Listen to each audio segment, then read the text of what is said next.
TR 1 TR 2 में जबरदस्त गुंडागर्दी हुई, इसमें कोई संदेह नहीं। ये रिजल्ट दे रहे हैं, इनको देना ही पड़ेगा। फट के द्वारा दिया गया आंसर से बहुत सारे बच्चे असंतुष्ट हैं, पर इतना ज्यादा विश्वास है कि नहीं, जो एक्सपर्ट दे दिया तो वही दे दिया, इसका मतलब एनसीईआरटी और एससीईआरटी भी सही नहीं है। मैं अनुरोध कर रहा हूं परमार सर से, हाथ जोड़ के अनुरोध कर रहा हूं कि हुजूर आप मेहरबानी करके आंसर सही करवा दीजिए, बहुत सारे बच्चों की स्थिति सुधर। मेरा कहना है कि जब आपने परीक्षा 3.0 का लिया तो वैसी परिस्थिति में अगर आपका सीट फुल नहीं हो रहा है, चोरी भर गए, डकैती भर गए, उसे कोई मतलब नहीं है, आपने छाट दिया, आप साधुवाद के पात्र हैं। लेकिन जिन लोगों को छाटा उन लोगों की नियुक्ति इसी 3.0 में होनी चाहिए थी।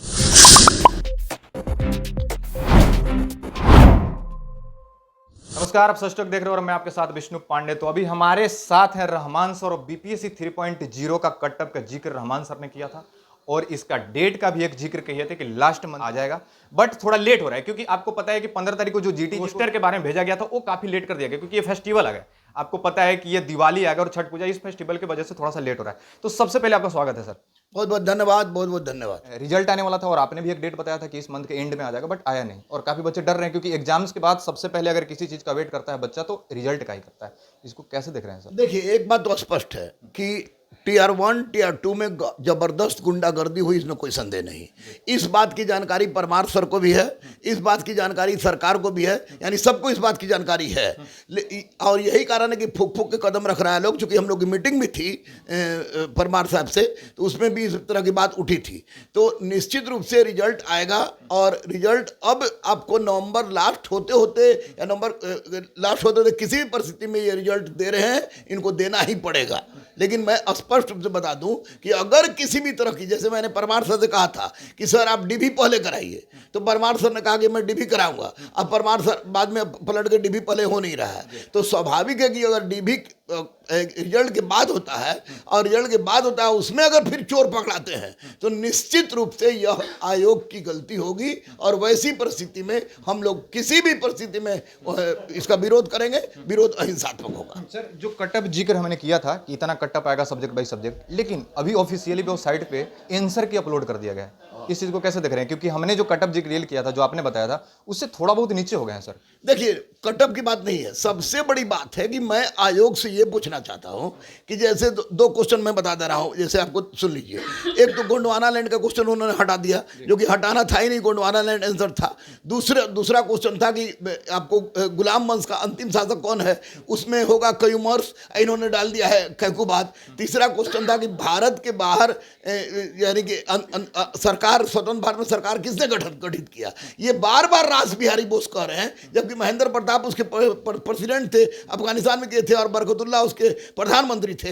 तो कम से कम बीपीएससी जिससे क्वेश्चन सेट कराता है, उसको सेट कराने वाले एक्सपर्ट से इतना स्पष्ट करे कि जो आंसर आपने दिया है, क्या आंसर वो सही है कि नहीं सही है। मैथ में भी उसी तरह का प्रॉब्लम है, कॉमर्स में भी उसी तरह का प्रॉब्लम है। तो सबसे पहले मैं बता देना आपको चाहूंगा स्पष्ट रूप से कि आयोग की ओर से जो भी एक्सपर्ट हैं, वो एक्सपर्ट के द्वारा दिया गया आंसर से बहुत सारे बच्चे असंतुष्ट हैं। इसलिए मैं परमार सर से बार बार, चूंकि परमार सर एक ईमानदार व्यक्ति का आदमी है, मैं जानता हूं उनको अच्छी तरह से, परमार सर से बार बार रिक्वेस्ट कर रहे हैं कि जो प्रॉब्लम है उसको एनसीईआरटी और एससीईआरटी दोनों आपने कहा, उससे मिला के आंसर दीजिए। और आंसर देने के बाद निश्चित रूप से घटेगा या बढ़ेगा।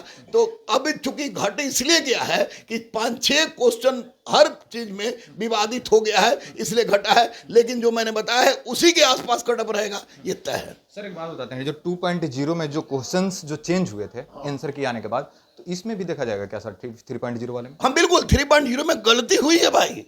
मैं कॉमर्स की बात कर रहा हूं, मैं आपको महेंद्र प्रताप की बात कर रहा हूं, मैं आपको गोंडवाना लैंड की बात कर रहा हूं, मैथ के 2 क्वेश्चन की बात कर रहा हूं, एक सुधरा है, एक उसी तरह है। कॉमर्स के बहुत सारे क्वेश्चन, इसमें भी उसी तरह की बात हो रही है। तो अभी तक आप सुधार नहीं रहे हैं। दूसरी बात, आप बच्चों से मिल नहीं रहे हैं। तीसरी बात, आपको एक्सपर्ट पर इतना ज्यादा विश्वास है कि नहीं, जो एक्सपर्ट दे दिया तो वही दे दिया, इसका मतलब एनसीईआरटी और एससीईआरटी भी सही नहीं है। तो निश्चित रूप से ये 3.0 में भी होने जा रहा है। और मैं अनुरोध कर रहा हूं परमार सर से, हाथ जोड़ के अनुरोध कर रहा हूं कि हुजूर आप मेहरबानी करके आंसर सही करवा दीजिए, बहुत सारे बच्चों की स्थिति सुधर जाएगी। सर एक चीज़ आपको बताना चाहते हैं, जो 3.0 में वैकेंसी जो आया था वो 28,076 के आए थे, ठीक है। फॉर्म भरे गए थे 1,60,000, एग्जाम हॉल में बैठा 1,16,000, ठीक है।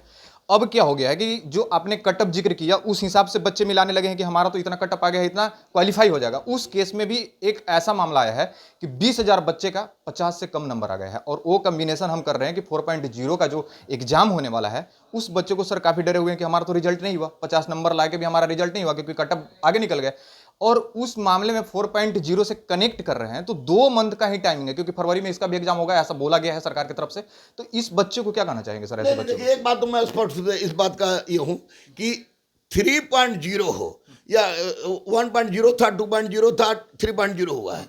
मेरा कहना है कि जब आपने परीक्षा 3.0 का लिया तो वैसी परिस्थिति में अगर आपका सीट फुल नहीं हो रहा है, चोरी भर गए, डकैती भर गए, उसे कोई मतलब नहीं है, आपने छाट दिया, आप साधुवाद के पात्र हैं। लेकिन जिन लोगों को छाटा उन लोगों की नियुक्ति इसी 3.0 में होनी चाहिए थी, 4.0 में होने का कोई औचित्य नहीं है। बार बार आप वैकेंसी निकालिए और पुराने वैकेंसी को दोहराइए, तो ये किसी भी दृष्टिकोण से उचित है, उचित नहीं है। तो इसलिए मैं तो स्पष्ट कह रहा हूं कि supplementary supplementary supplementary supplementary supplementary का आप प्रावधान कीजिए, क्योंकि बच्चे के मन में अंदेशा है, बच्चे संशय की स्थिति में जी रहे हैं। तो आप नया नया रिसर्च करेंगे तो ये गलत है। निसंदेह परमार सर एक ईमानदार व्यक्तित्व के स्वामी है, मैं उनको आज नहीं 20 साल से जान रहा हूं।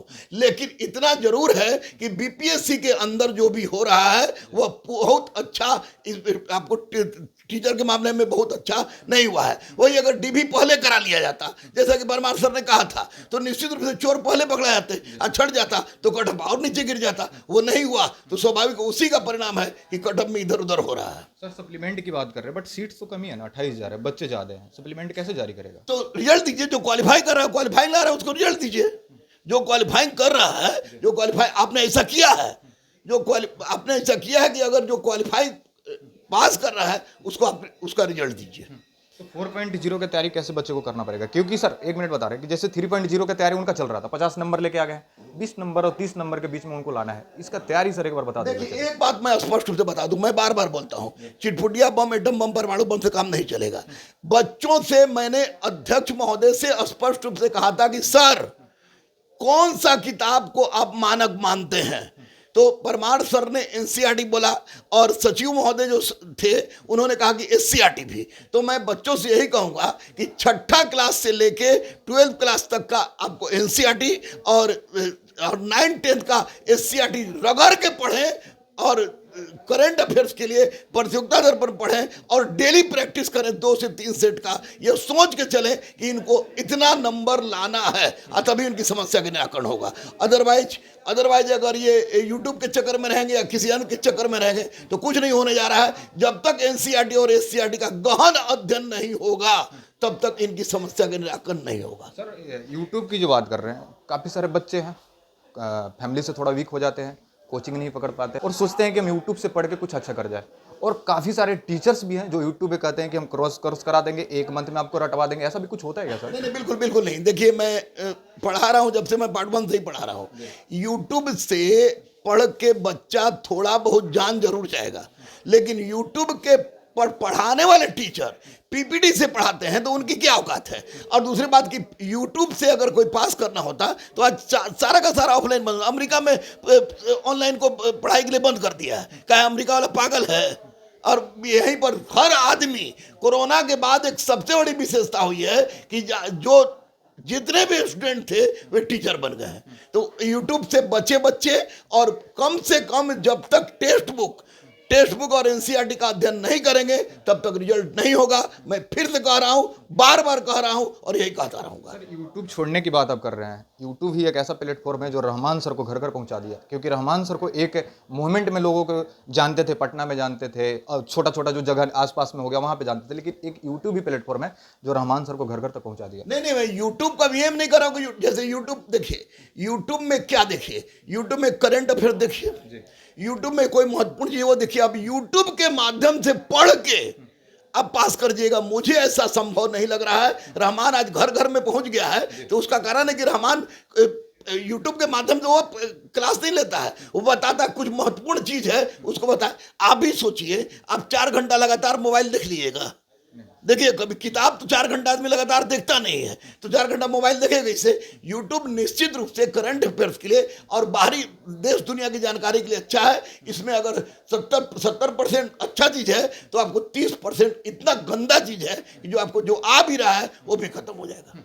चलिए, रहमान सर का कहना है कि जो हमने कटअप जारी किया था उसी का आंसर की के आसपास ही आपका कटअप आया है, और जो 4.0 से जो कनेक्ट कर रहे थे, जो आपको 28,000 3.0 में देखने का मिला था, वो 1.5 लाख जो अभी 2025 विधानसभा चुनाव को लेकर नीतीश कुमार ऐलान कर दिए कि हम 1.5 लाख वैकेंसी लेके आ रहे हैं, उसमें टीचर्स की जो बच्चे इसमें क्वालिफाई नहीं हो पाए, जो सीट्स खाली रह गए, वो 4.0 में देखने के लिए मिलेगा। और एक आखिरी बात आपको हम बता देना चाहते हैं कि एनसीईआरटी, रहमान सर ने बोला है कि जो आप तैयारी कर रहे हो करो, लेकिन एनसीईआरटी सबसे ज्यादा इंपॉर्टेंट है, एनसीईआरटी को आपको नहीं छोड़ना है और उसी से पढ़ के आप अपना 4.0 की तैयारी करो। सारी चीजों को लेकर आप कुछ क्या कहते हैं कमेंट बॉक्स में जरूर बताओ। देखते रहे सच न्यूज़।